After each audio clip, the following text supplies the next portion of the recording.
Hello students, आज मैं start करने जा रहा हूँ ट्रिग्नोमेट्री का लेक्चर 1, जिसके अंदर हम स्टडी करेंगे चैप्टर की रेशियोज एंड आइडेंटिटी वाले आर्टिकल की बात करेंगे। कुछ बातें बेसिक से स्टार्ट करते हैं। जैसे हम जानते हैं sine theta lesser equal to 1 greater equal to -1 theta belongs to real number. ऐसे ही कॉस थीटा भी lesser equal to 1 greater equal to -1 theta belongs to real number, और दोनों का पीरियड होता है 2 पाई, साइन का भी कॉस का भी। तो कंडीशन ये बन जाती है sine square theta lesser equal to 1, similarly cos square theta lesser equal to 1, and ऐसे ही बन जाता है cosec square theta greater equal to 1 and sec square theta greater equal to 1। ये लेस है तो ये बन जाएगा ग्रेटर कंडीशन। एक कंडीशन याद करनी है हमें, arithmetic mean greater equal to geometric mean, जिसका बहुत ज़्यादा यूज़ होता है। जैसे a+1/a अगर ग्रेटर इक्वल टू 2 है तो ये तभी पॉजिटिव कि a 0 से ग्रेटर होगा। a+1/a greater equal to 2 then a 0 से ग्रेटर। जैसे मान लीजिए लिखा है साइन थीटा, इसका रेसिप्रोकल क्या होगा? Cosec theta. तो कोसेक थीटा ये ऑलवेज ग्रेटर इक्वल टू 2 होगा, मगर रीज़न देना होगा साइन थीटा ग्रेटर देन 0। ये करनी साइन थीटा, ये साइन थीटा, इसका रेसिप्रोकल कोसेक थीटा। ऐसे कुछ भी आ सकता है। मान लीजिए जाए साइन की power n theta, meaning same है, कोसेक की पावर, अब भी रिजल्ट यही होगा, साइन थीटा 0 से ग्रेटर। n की कंडीशन है कुछ भी n की कंडीशन ले सकते हो। ये रिजल्ट बनता है इस वाली फॉर्म से। अब एक बेसिक फार्मूला जो हम 10th क्लास में स्टडी करते हैं, मैं उसी की बात करता हूँ। एक फार्मूला पढ़ते थे sine square theta plus cos square theta equal to 1। अब इसी कंडीशन अगर दोनों साइड का स्क्वायर करें तो एक रिजल्ट बनता है साइन की 4 थीटा प्लस कॉस की पावर 4 थीटा। ये होता है 1 - 2 साइन स्क्वायर थीटा कॉस। ये तुम्हें याद होना चाहिए, बहुत काम आएगा रिजल्ट, ये रिमेंबर। और एक अगर दोनों साइड का होल क्यूब करें तो बनेगा साइन की पावर 6 थीटा प्लस कॉस की पावर 6 थीटा। ये आ जाता है 1 - 3 sign square theta cos square theta. याद ऐसे कर लीजिए, ये 4 है तो यहाँ पर 2 आता है, और 6 है इसका हाफ 3। बस 2 के लिए पास कंडीशन ही है, और इसी के लिए ऐसी कंडीशन नहीं होती, केवल 2 कंडीशन के लिए। अब एक फॉर्म इसके अंदर और बताने जा रहा हूँ, a sine theta plus b cos theta plus c। ये दोनों एंगल सेम है, जरा ध्यान से देखिए।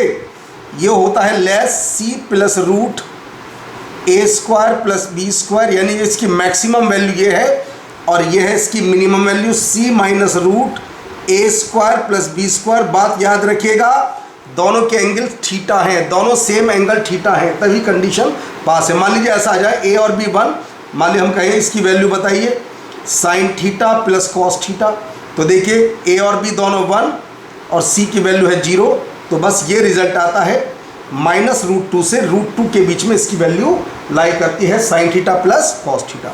एक दूसरी फॉर्म अगर मैं ऐसे बात करता हूँ, sine alpha plus sign beta plus sign gamma. बात को ध्यान से, ये तीनों एंगल यहाँ पर डिफरेंट हैं, वहाँ पर दोनों एंगल सेम थे, यहाँ पर तीनों एंगल डिफरेंट हैं। ऐसा तभी पॉसिबल, क्योंकि मैक्सिमम वैल्यू 3 है, साइन की मैक्सिमम 1 होती है, तो हम क्या लिख सकते हैं इसे, sine alpha is equal to sine beta sine gamma is equal to 1, ऐसा लिख सकते हैं हम इसे। और अगर -3 होगा तो तीनों को होना पड़ेगा -1। ऐसे अगर कॉस में आ जाए, cos alpha plus cos beta plus cos gamma, ये सभी क्वेश्चन मैक्सिमम और मिनिमम वैल्यू के ऊपर डिपेंड होते हैं, क्योंकि साइन की मैक्सिमम वैल्यू 1 होती है और मिनिमम वैल्यू -1। तो या तो 3 देगा या -3, ऐसे 4 भी आ सकता है। अगर डेल्टा देगा cos alpha plus cos beta plus cos gamma plus cos delta, तो वहाँ पर 4 या -4 दे सकता है। ये कब पॉसिबल है? जबकि तीनों होंगे -1, cos alpha cos beta cos gamma is equal to -1। जब तीनों -1 होंगे, ये कंडीशन तभी पॉसिबल है। एक दूसरी फॉर्म ऐसी भी बनती है फॉर्म के अंदर, मान लीजिए साइन अल्फा और कॉस बीटा दोनों का मल्टीप्लाई 1 है। देखिए ध्यान से, ये दोनों एंगल डिफरेंट हैं, ये कब पॉसिबल है? या तो दोनों 1 होंगे और या दोनों होंगे -1। दोनों एंगल डिफरेंट हैं। और मैं ऐसे कहूं, अगर मान लीजिए साइन थीटा कॉस फाई दोनों एंगल डिफरेंट, देखिए -1, तो ये पॉसिबल है। एक होगा 1 तो दूसरा होगा -1, और एक होगा -1 तो दूसरा होगा 1। ये वाली फॉर्म इस तरीके से बनती है। मगर ध्यान रहे, ये एंगल डिफरेंट है, ये एंगल सेम है, बस इतना फर्क। कॉम्पिटिशन में इसी बात का ध्यान रखना है। कुछ मल्टीपल एंगल की बातें। कैसी मल्टीपल एंगल की बातें? जैसे sign square theta 1 minus cos 2 theta by 2, हालांकि इंटीग्रल में बताया गया था ये बातें। Cos square theta 1 plus cos 2 theta by 2, तो दोनों को डिवाइड करके आता है ten square theta 1 minus cos 2 theta upon 1 plus cos 2 theta. दोनों को डिवाइड करके बनता है टेन स्क्वायर थीटा। इसके अंदर एक नई बात याद रखनी है तुम्हें, टेन थीटा जो बहुत काम आने वाली है, 1 minus cos 2 theta upon sine 2 theta. इससे बहुत ज़्यादा फायदा होगा। क्या फ़ायदा? मान लो थीटा तुम्हें चाहिए 22.5 डिग्री चाहिए, तो आएगा ten 22.5 degree 1 minus cos 45 upon sine 45। देखिए डायरेक्ट आंसर आता है √2 - 1। यह टेन 22.5 डिग्री की वैल्यू। कुछ रिजल्ट साइन के और याद करने, एक तो हमें याद होना चाहिए साइन 18। केवल उन रिजल्ट का यूज़ होगा जिनकी वैल्यू हम डायरेक्ट निकाल सकते हैं प्रूव करके। एक यूज़ होता है कॉस 36, ये होगा √5 + 1/4। ये दो कंडीशन काम आएंगी बहुत ज़्यादा। याद करना चाहो एक अलग वैल्यू और याद कर सकते हो, कॉट एक्स्ट्रा है 7.5 डिग्री की वैल्यू कुछ नहीं, √3 + √2 इंटू √2 + √1, ऐसे याद कर लीजिए। √3 √2 √2 √1। अगर तुम्हें 10 चाहिए तो बस 10 में भी कोई दिक्कत नहीं है, यहाँ माइनस लगा दीजिए। √3 - √2 इंटू √2 - √1, ये कंडीशन आ जाती है। एक वैल्यू और याद कर लीजिए, 10 15 डिग्री की वैल्यू, 10 15 डिग्री हो या 10 कॉट 75 डिग्री, दोनों की वैल्यू सेम होती है। ये होती है जी 2 - √3, चाहे ऐसे याद कर लीजिए √3 - 1 अपॉन √3 + 1। इनके अलावा और किसी वैल्यू का कभी यूज़ नहीं हुआ कंपटीशन के अंदर। कुछ वैल्यू इस तरीके से याद कर लीजिए। एक रिजल्ट मान लीजिए आ जाए कॉस थीटा, बहुत ध्यान से, इंपॉर्टेंट रिजल्ट बहुत ज़्यादा, cos 2 theta cos 2 square theta. ध्यान से देखिए एंगल जीपी में है, कॉस 2 क्यूब थीटा, और सभी का कॉमन रेशो केवल 2 है, 2 की पावर n - 1 थीटा। ध्यान से एंगल जीपी में है और कॉमन रेशो 2 है। इस बात को कॉमन एग्जाम में बदल देगा, कॉमन रेशो 1/2 देता है आईटी के अंदर। तो इसका रिजल्ट होता है, पहले देखिए टर्म कंडीशन करें, 1 देखिए 2 की पावर 1 2 की पावर 2 2 की पावर n - 1, ये n - 1 और एक ये n, तो लिखते हैं यहाँ पर कॉमन रेशो 2 है, 2 की पावर n जितने टर्म हैं थीटा अपॉन नीचे 2 की पावर n साइन थीटा। ये रिजल्ट बनता है जो कि मोस्ट इंपॉर्टेंट, याद होना चाहिए रिजल्ट। बस एग्जाम में ध्यान रखना कि हमें क्लास में पढ़ाया गया था सभी एंगल का कॉमन रेशो 2 है। अगर कॉमन रेशो 1/2 देगा तो रिवर्स ऑर्डर में लिख लेना, कंपटीशन में कॉमन रेशो 1/2 करके एडवांस में क्वेश्चन देता है वो। दूसरी बात, अगर कहीं पर a + b पाई आ जाए, दोनों का सम पाई या 180, तो हम बोल देंगे डायरेक्ट, मेहनत नहीं करेंगे, sin a = sin b and cos a = cos b।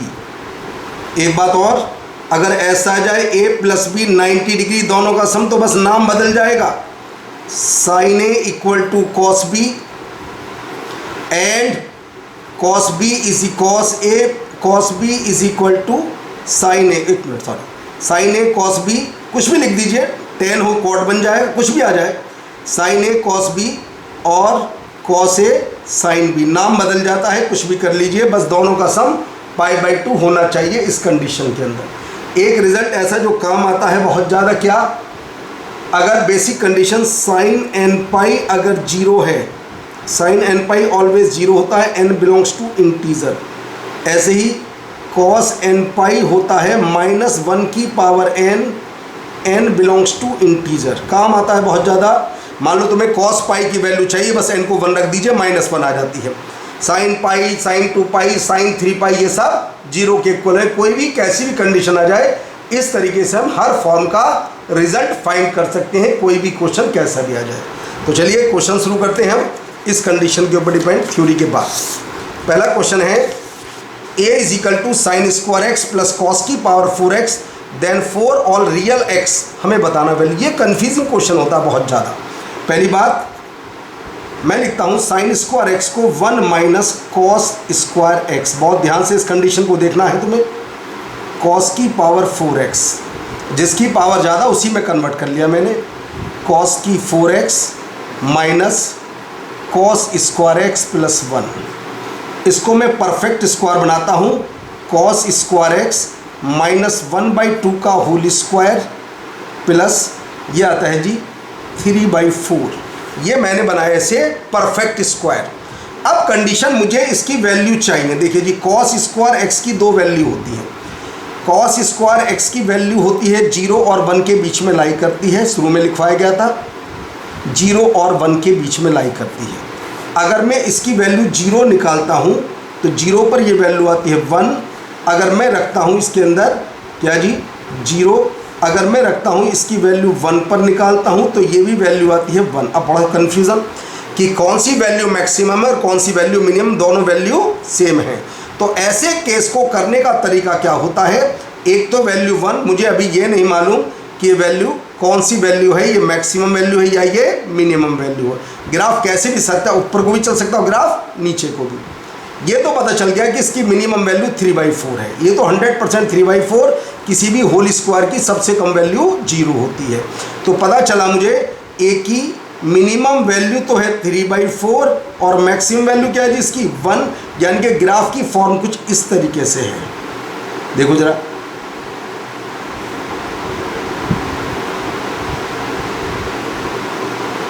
ये 3/4 है और ये है वैल्यू 1। तो मिनिमम वैल्यू 3/4, मैक्सिमम वैल्यू 1। ये कंडीशन का आंसर आ जाता है। D is correct answer. Question number 2। अभी मैंने एक फॉर्म बताई, ये है f4x माइनस, ये आया था जे में 19 और साथ साथ 2014। तो देखिए मुझे रिजल्ट चाहिए f4x माइनस f6x। तो रखते हैं पहले k को 4 रख देते हैं, साइन की 4x प्लस कॉस की 4। मैंने रिजल्ट भी याद कराया था कि बार बार इसका यूज़ होता है।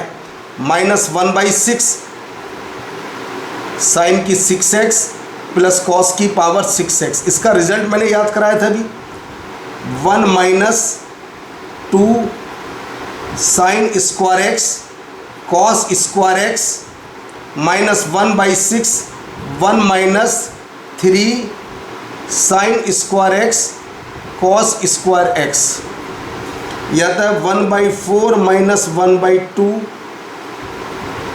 Sine square x cos square x -1/6 plus 1/2 sine square x cos square x. Normal question है, टफ बिल्कुल नहीं है। अगर तुम्हें पॉइंट याद है तो क्वेश्चन में कुछ होता ही नहीं। लीजिए 1/12 is correct answer, A is correct. केवल बेसिक फॉर्मूले से यूज हो गया। अब आते हैं नेक्स्ट क्वेश्चन की बात करते हैं। ये एग्जाम्पल 1 है, देखिए जरा ध्यान से। अब एक बात सुनो जरा, π/8, पहले बेसिक वर्क शुरू करते हैं। π/8 और 7π/8 दोनों का सम पाई है। मैंने भी लिखवाया था if a + b pi then sine a = sine b। तो मैं लिख सकता हूँ साइन 7π/8 = साइन π/8 लिख सकता हूँ। ऐसे ही दूसरे एंगल को देखिए, सभी क्वेश्चन इसी फॉर्म के ऊपर डिपेंड होते हैं।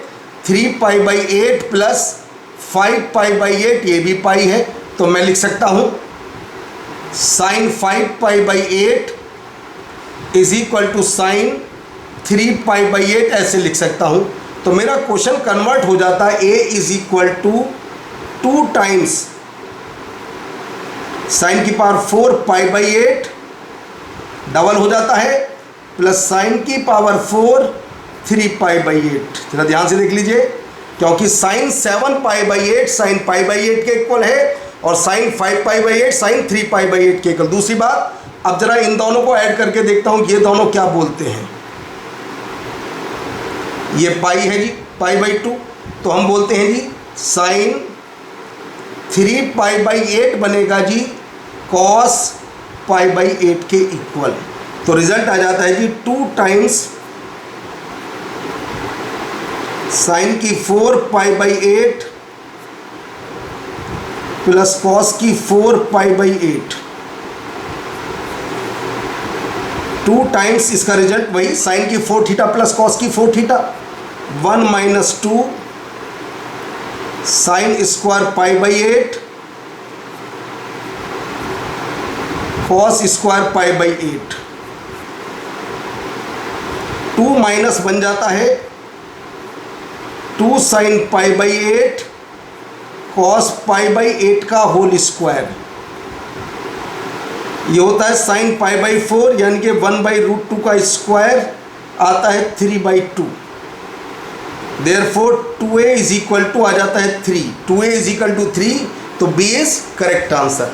केवल बेसिक फॉर्मूले से ही क्वेश्चन सोल्व कर रहे हैं।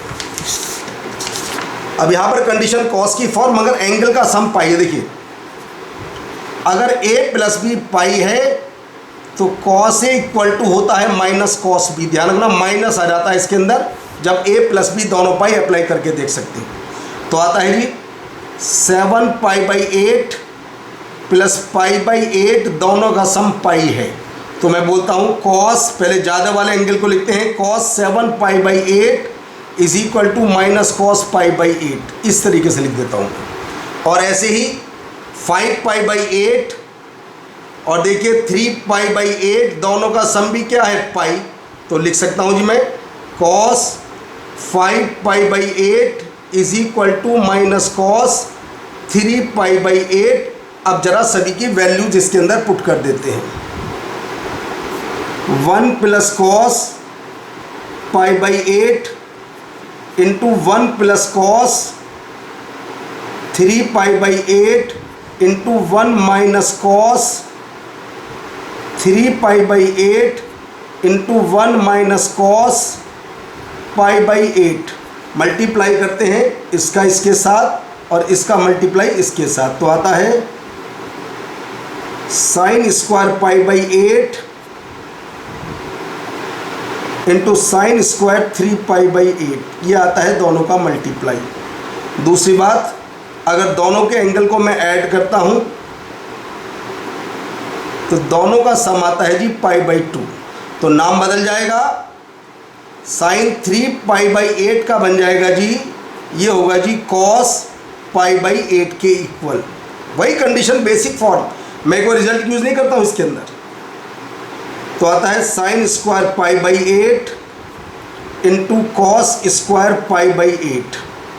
4 से मल्टीप्लाई, 4 से डिवाइड, तो 1/2 आ जाता है जी 2 साइन π/8 कॉस π/8 का होल स्क्वायर।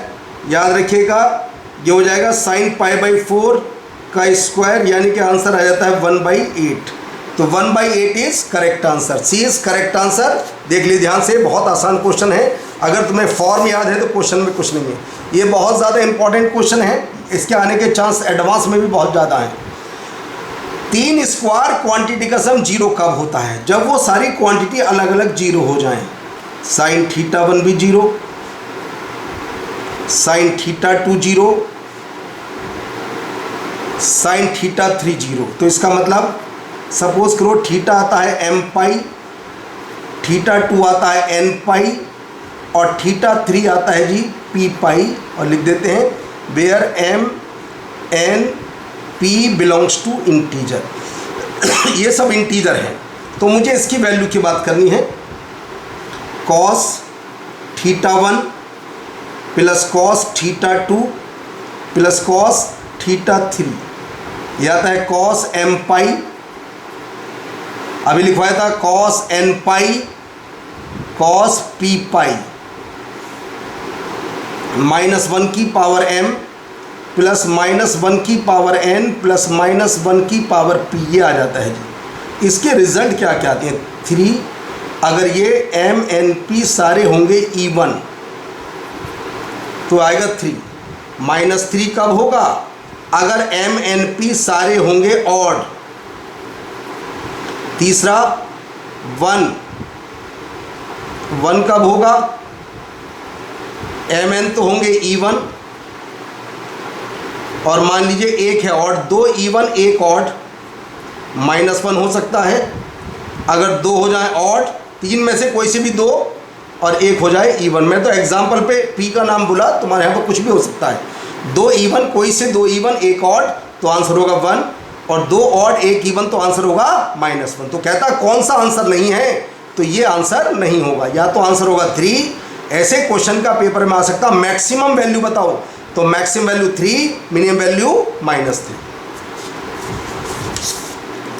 अब आता है द मैक्सिमम वैल्यू ऑफ, इसकी मैक्सिमम वैल्यू चाहिए हमें, कोई बात नहीं, इसे p मान लेते हैं। 3 cos थीटा प्लस फॉर्मूला बताया था sin a cos b minus cos a sin b। Simplify करते हैं जी। 1/2 cos थीटा, 5√3/2 साइन थीटा। याद करिए वैल्यू किसके इक्वल? √1/4 प्लस 75/4 p लेस और इक्वल टू √19। तो ये इसकी मैक्सिमम वैल्यू है। मैंने फॉर्मूला बताया था, ये जे मेन का 19 का बेसिक क्वेश्चन ध्यान से देख सकते हो। इधर मैक्सिमम वैल्यू, इधर आती है मिनिमम वैल्यू। अभी लिखवाया था c + √a² + b², उसी का मैंने यूज़ किया। क्वेश्चन नंबर 4 इस वाली फॉर्म की बात करते हैं। देखिए ध्यान से, ये एंगल जीपी में है, मगर यहाँ पर कॉमन रेशो 1/2 है। Theory fail. कॉमन रेशो कितनी होनी चाहिए हमारे पास? 2। तो मैं ऐसे लिखूंगा पहले रिवर्स ऑर्डर में, cos π/2 की पावर 10, एक और इससे कम लिख देते हैं, cos π/2 की पावर 9, चलता रहेगा ऐसी। cos π/2 की पावर 4। पहले मैंने रूल बताया था, फॉर्मूला अप्लाई करने से पहले एक बात देख लीजिए, कॉमन रेशो 2 होना चाहिए, 1/2 नहीं। cos π/2², ये टर्म काउंट करते हैं, कितनी टर्म है? देखो जी 9 है ये। 2 की पावर 2 से शुरू है, 2, 3, 4 से 10 तक। अगर 1 से स्टार्ट हो तो कहाँ तक आते? 9 तक। 9 है तो लिखेंगे sin 2 की पावर 9, सबसे छोटा एंगल π/2 की पावर 10 स्टार्टिंग वाला, अपॉन 2 की पावर 9 sin π/2 की पावर 10। इसका क्रॉस मल्टीप्लाई कर देते हैं इधर, तो रिजल्ट आ जाता है साइन, क्योंकि उसमें π/2 की पावर 10 लास्ट में भी लिखा था साइन, तो लीजिए ये भी आ जाता है क्रॉस मल्टीप्लाई से। cos π/2 की पावर 10 cos π/2 की पावर 9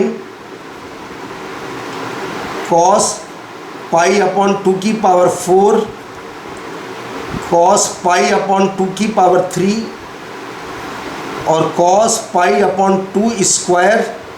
तो लीजिए आंसर आता है 1/512, क्योंकि ये तो लेफ्ट में आ जाता है। sin π/2 1 और 2 की पावर 9 512। तो लीजिए ये था जेईई मेन 2019 का क्वेश्चन। आते हैं जेईई एडवांस के क्वेश्चन की बात करते हैं 2016। जरा ध्यान से देखिए, इन दोनों का डिफरेंस π/6 है, तो एक ज़्यादा वाले को a मान लेते हैं, लेट a, इसे तो मैं a बोल देता हूँ 1 मिनट के लिए। जेईई एडवांस का क्वेश्चन ध्यान से देख लीजिए, कितना आसान आता है पेपर। π/4 plus k - 1 π/6। ज़रा जब दोनों का डिफरेंस करता हूँ तो a माइनस b आता है जी π/6। तो ऐसे क्वेश्चन करने की कंडीशन क्या होती है? सिग्मा k = 1 to 13, नीचे आता है जी sin a sin b। तो ऐसे क्वेश्चन में अगर दोनों एंगल सेम है, मैंने इंटीग्रल में भी एक पॉइंट बताया था, अगर दोनों साइन है या दोनों कॉस है तो साइन a माइनस बी का ऊपर नीचे मल्टीप्लाई कर दीजिए, तो डिवाइड भी करना होगा साइन a माइनस बी। दूसरी बात, अगर एग्जाम में एक साइन एक कॉस है तो ऊपर कॉस ए माइनस बी का मल्टीप्लाई करना।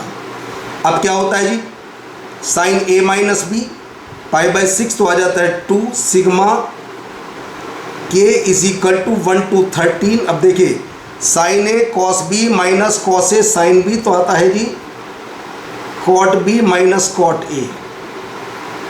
अब जरा बी और ए की वैल्यू पुट कर देते हैं, 2 sigma K is equal to 1 to 13 cot B, B कितना है जी, बी की वैल्यू ये रही π/4 प्लस के माइनस 1 π/6 माइनस कॉट π/4 प्लस के π/6। अब ज़्यादा वाले में ऊपर वाला और कम वाले में नीचे वाला, इन दोनों में ये ज़्यादा है ये कम, दोनों में 1 का डिफरेंस है, यानी कि के है ये के में ज़्यादा वाले में तो ऊपर वाला और कम वाले में नीचे वाला। जब 1 रखते हैं तो ये आ जाता है कॉट π/4 1 माइनस कॉट, ये आ जाता है 13 रखने के बाद π/4 प्लस 13 π/4 π/6 2 1 minus cot π/4 plus 2 pi plus π/6 2 into 1 minus cot 75 degree, और इसका मैंने रिजल्ट याद कराया था 2 माइनस √3। तो बताइए कंप्लीट आंसर कितना आता है जी, 2 इंटू √3 माइनस 1 इसका फाइनल आंसर है 2 into √3 minus 1, C is correct answer. तो देखिए जेई एडवांस का बेसिक क्वेश्चन है, बस बेसिक कंडीशन का सिग्मा की प्रॉपर्टी यूज़ की जो मैंने सिक्वेंस सीरीज में बताई थी, और ट्रिग्नोमेट्री में पहले मैं यूज़ कर रहा हूँ, इसका यूज़ मैं इंटीग्रल में भी कर चाहूँगा इसी कंडीशन का। क्वेश्चन नंबर 6 बहुत बड़ा जेई एडवांस 2006 का क्वेश्चन है जी। कहता है थीटा बिलोंग्स टू π/4 से 0 तक है, अगर मैं दोनों साइड में tan अप्लाई करता हूँ तो 0 से 1। एक काम करता हूँ, लेट tan थीटा को मैं x बोल देता हूँ थोड़े समय के लिए। तो बताइए x की वैल्यू हो जाती है 0 और 1 के बीच में, तो t1 हो जाता है x की पावर x, t2 हो जाता है, सभी क्वेश्चन ऐसे करने चाहिए, x की पावर 1/x, t3 हो जाता है जी 1/x की होल पावर x, और t4 हो जाता है जी 1/x की होल पावर 1/x। अब एक बेसिक कंडीशन, यहाँ पर x की वैल्यू 0 और 1 के बीच में, तो बताओ 1/x क्या होगा जी, 1 से ग्रेटर।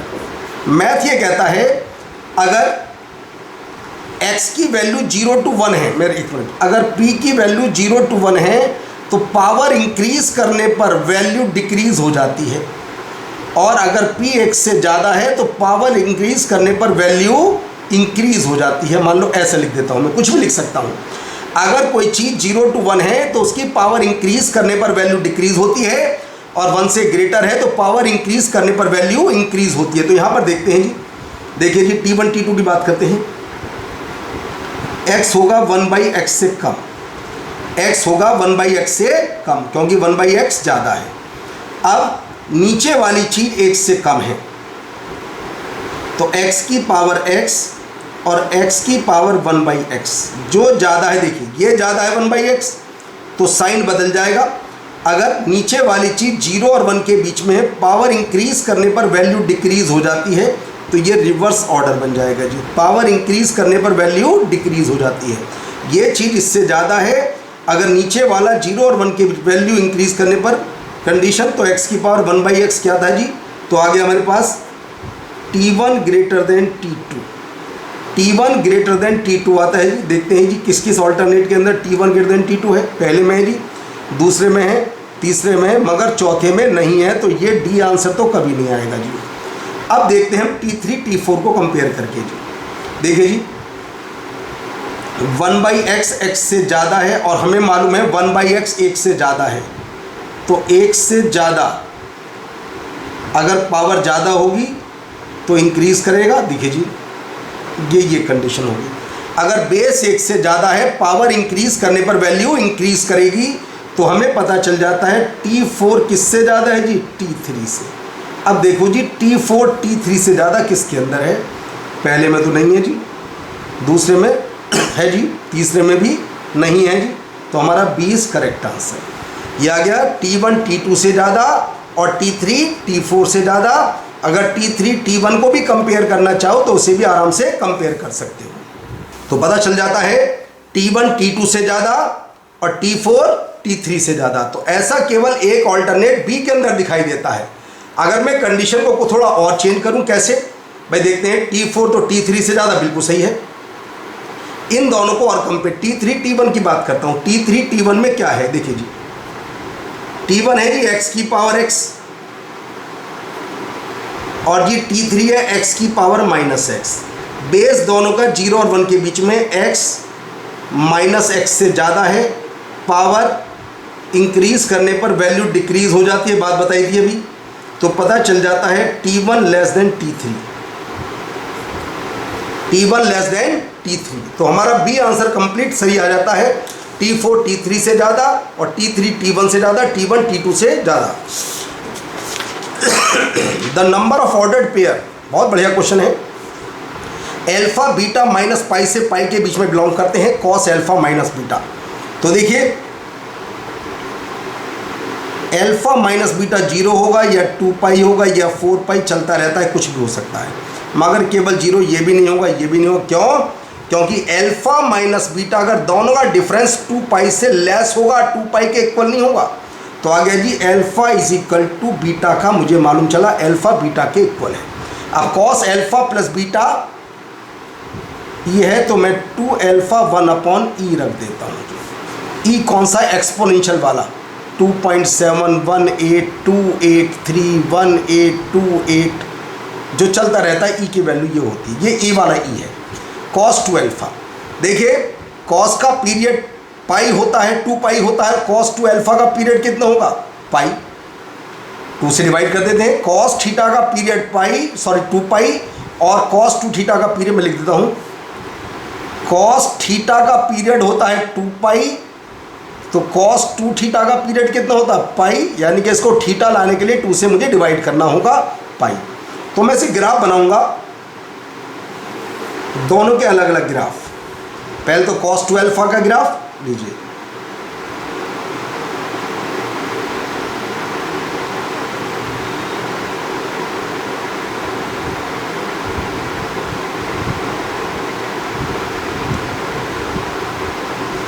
ये पाई पीरियड पाई है 0, यहाँ पर इसका हाफ होगा π/2, यहाँ पर होगा π/4, यहाँ पर होगा 3π/4, 0, यहाँ मैक्सिमम वैल्यू 1 होती है, मिनिमम वैल्यू कितनी होती है? -1, -π/4,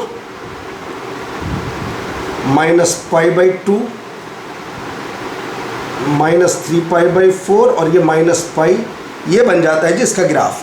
अब 1/e यानी कि वैल्यू कितनी होगी? 0.5 के आसपास अप्रोक्सीमेटली। एक लाइन ड्रॉ कर देते हैं। अब इन दोनों ने एक दूसरे कितने पॉइंट पर कट किया? 4 पॉइंट पर। तो नंबर ऑफ सॉल्यूशन हो जाते हैं 4। दोनों का ग्राफ बनाइए और कितने पॉइंट पर कट करते हैं वो उसके नंबर ऑफ सॉल्यूशंस होते हैं। क्वेश्चन नंबर 8, इस टाइप के क्वेश्चन करने की कंडीशन क्या होती है? ध्यान रखिए दोनों एंगल डिफरेंट हैं और दोनों का सम 7 नहीं है। यहाँ पर 3 + 4 7 ऐसी ये। तो क्या करते हैं, पहले ऐसे क्वेश्चन में स्क्वायर कर दीजिए और सब बात बाद में करेंगे। 9 sin स्क्वायर पी, बाद में क्या होगा क्या करना कुछ नहीं मालूम। ऐसे क्वेश्चन देखते ही पहले स्क्वायर कर दीजिए। 24 sin p cos q is equal to 36 number 1, और इसका भी square 16 sin square q plus 9 cos square p plus 24 sin p cos q is equal to 1। ये आ जाता है नंबर 2।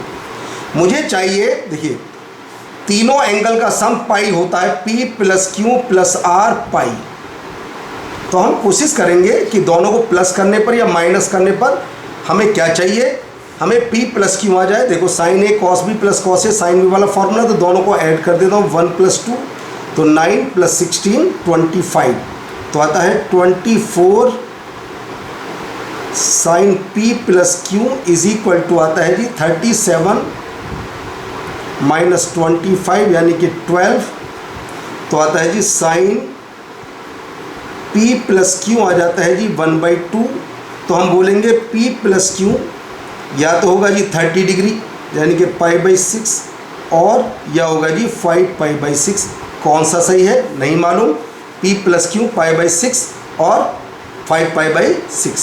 तो इसकी हेल्प से R आ जाता है जी, या तो होगा R π/6 और या होगा जी देखिए 5π/6 माइनस कर दीजिए और होगा या π/6। अब कौन सी बात सही है इस बात का मुझे पता लगाना है। देखिए R आता है P प्लस क्यू π/6, 5π/6, तो R आता है 5π/6 π/6। तो यहाँ से मुझे पता चल जाता है P plus Q plus R π है। तो ये अगर मैं P प्लस क्यू को लेता हूँ π/6, जरा कंडीशन देखना, तो बताइए P और Q दोनों की वैल्यू π/6 और 0 के बीच में होंगी। तो हम ऐसे बोल सकते हैं भाई साइन P 1/2 से कम होगा और कॉस Q 1 से कम होगा। तो ज़रा बताइए 3 sine P plus 4 cos Q क्या होगा जी? 3/2 प्लस 4 कितना होगा देखिए 3/2 प्लस 4, मगर इज़ नॉट इक्वल टू 6। तो ये फेल हो जाता है। तो पता चल जाता है R is not equal to 5π/6, hence R होगा जी ओनली π/6। तो आंसर आ जाता है जी 20 करेक्ट आंसर। अब इस टाइप का question, the value of cos 4x, सबको 2x में तुम्हें कन्वर्ट करना होगा। तो मैंने tan स्क्वायर x का 2x में रिजल्ट याद कराया था, 1 minus cos 2x upon 1 plus cos 2x, और cos स्क्वायर x भी याद कराया था 1 प्लस cos 2x/2। अब तो केवल कैलकुलेशन करके हमें cos 2x की वैल्यू चाहिए। तो इसको करने के लिए क्या करते हैं, लेट थोड़े समय के लिए हम क्या करते हैं cos 2x को लैम्डा एज्यूम कर लेते हैं। तो 5, बाद में वैल्यू पुट करेंगे, थोड़ी कैलकुलेशन आसान हो जाएगी और कोई बात नहीं। 1 प्लस λ/2, 2 lambda plus 9, 5 into 2 minus 2 lambda minus 1 plus lambda का whole square, 2 into 1 plus lambda into 2 lambda plus 9, ये आ जाता है जी। बस केवल सिंप्लीफाई कर रहे हैं और कुछ काम नहीं है इसके अंदर करने के लिए। Minus lambda square minus 4 lambda plus 1, इधर आता है 2 into 2 lambda square plus 11 lambda plus 9, क्या होता है देख लेते हैं। यह आता है 9 लैम्डा स्क्वायर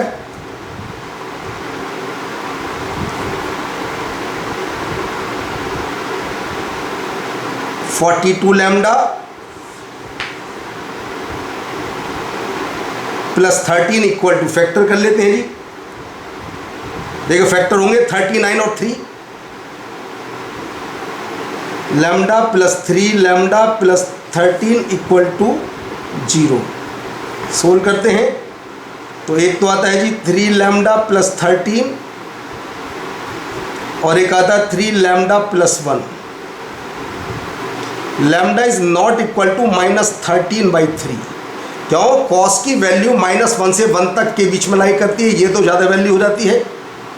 लैम्डा बिल्कुल -1/3, इसका मतलब है cos 2x। cos 2x है जी -1/3। हमें चाहिए cos 4x, कुछ नहीं करना, केवल फॉर्मूला 2 cos स्क्वायर 2x -1। जे मेंस 17 का क्वेश्चन है, देख लीजिए कितना आसान है। 2/9 -1, तो आंसर आता है -7/9। तो डी इज करेक्ट आंसर। तो आज ये लेक्चर बंद हो जाता है। नेक्स्ट लेक्चर बात करेंगे हम ट्रिग्नोमेट्रिक इक्वेशन की बात करेंगे नेक्स्ट लेक्चर।